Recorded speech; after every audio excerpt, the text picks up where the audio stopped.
There's been a real interesting trend of darkness this year and in the last 12 months, particularly in a global sense. And I'd like to just point out some of the events that you might not have made a connection to or realised that they really are the same thing and are having a similar effect on the global psyche in terms of our expression and connection to spirituality and God and the things that are our truth. You would possibly know, if you are in sort of spiritual circles and connected to social media and so forth, that there's been a few quite well-known and prominent gurus and spiritual teachers and the like that have been quite publicly defamed and brought down with numerous accusations and alleged bad behaviours and so forth. And I am referring to folks like Osho, who you may have heard of, a very well-known guru and teacher. Of course, John of God in Brazil is another that over the last sort of 6 to 12 months has quite publicly been removed from his healing space, of which he has seen thousands and thousands and thousands of people over many, many years. And in a very short period of time, a pool of accusations and so forth was able to really just shut him down completely, where before that he had quite a positive reputation and as I said, was very well known. And again, even not too long ago, you might remember even Doreen Virtue, powerful advocate of the angels and of the New Age movement for many decades, very radically and very rapidly transforming her view from all things New Age and Namaste into what is quite strictly now quite Christian and quite religious, where she has very publicly denounced absolutely everything that she did up until that point, quite openly saying that she had been misled and misguided by darkness and that she was wrong and that she would otherwise take back a lot of the work that she was perpetuating within the New Age space and the New Age community, and that now that she has found Jesus and found religion and so forth, that she was just wrong, and she would encourage anyone else who also was following her or had the same beliefs as her to, I guess, wake up to themselves and believe that they are also wrong. I have no opinion on the right or wrong of any of those things, but I certainly have an opinion on the results and the repercussions of events like this, because they are so disheartening and so dangerous for us. And I will share with you why, because all of these events really are the same in terms of their effect on us if we are aware of these events and paying attention to them and identify in any way as spiritual people and as a spiritual community.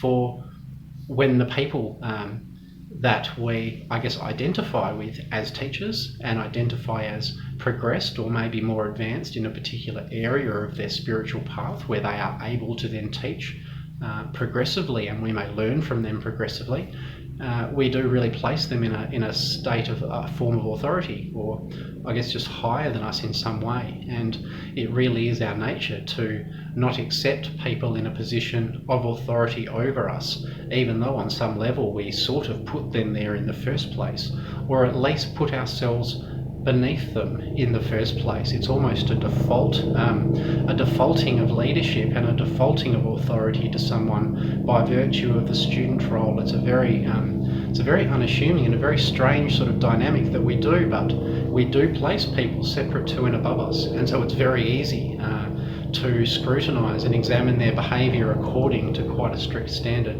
And so it's very easy to bring these people down, or for them to bring themselves down, whatever the truth happens to be around the story. But regardless of the truth of the story, what it really does is dishearten our spirit, and it disheartens our spiritual heart. It just removes teachers from the space. It removes guides from the space. It removes a sense of structure and stability and parameter from spirit within this space, as we are looking for frames and paradigms and so forth to lean on while we're here, making our way through life and finding our way back to God and so forth. It's a very disheartening thing.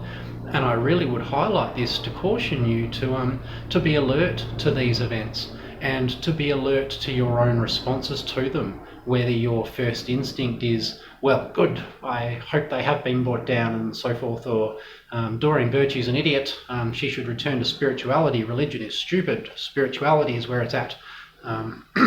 All of these things, and again, it doesn't matter whether they're right and wrong or you're right and wrong. It's kind of got your back up a little bit. It doesn't promote peace. It doesn't promote a sense of ease and well-being and unity within the spiritual community. It really does portray a very distinct, sharp presence of deflation and disheartening and of separation from ourselves to others and others to ourselves. It does not allow us to move forward in a more supportive way and a stronger way in our spiritual guidance and in our sense of having guidance available to us when all of the guides just keep dropping like flies around us. It really is the same event in our heart, and in our heart where we are seeking God, where we are seeking source or universe.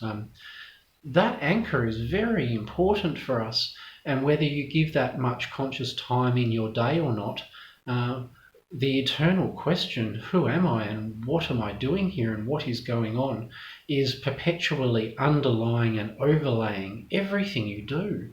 All of your actions, behaviours, your decisions and everything, whether you are aware of it or not, your connection to a strong sense of self really underlies your entire life. And so this stuff really is quite important. And we just get bamboozled so much in our day with so much stimulus and so much mistrust and so much trust being broken and trust being taken advantage of. So much losing of faith, so much disheartening, so much disappointment, all of these feelings and unsafety. They're very common for people on a high or low level, but the consistency is quite brutal over time. And it really does affect that true anchor in what we are and in who we are, which is a spiritual being, however you define that. And if you are not aware of yourself as spirit for even a moment during your day, you will be suffering, because that is what you are. And apart from definitions or anything more around that, your primary orientation to life really can't be from your limited space, which is from humanity. We are of spirit, and humanity is for spirit to shine through.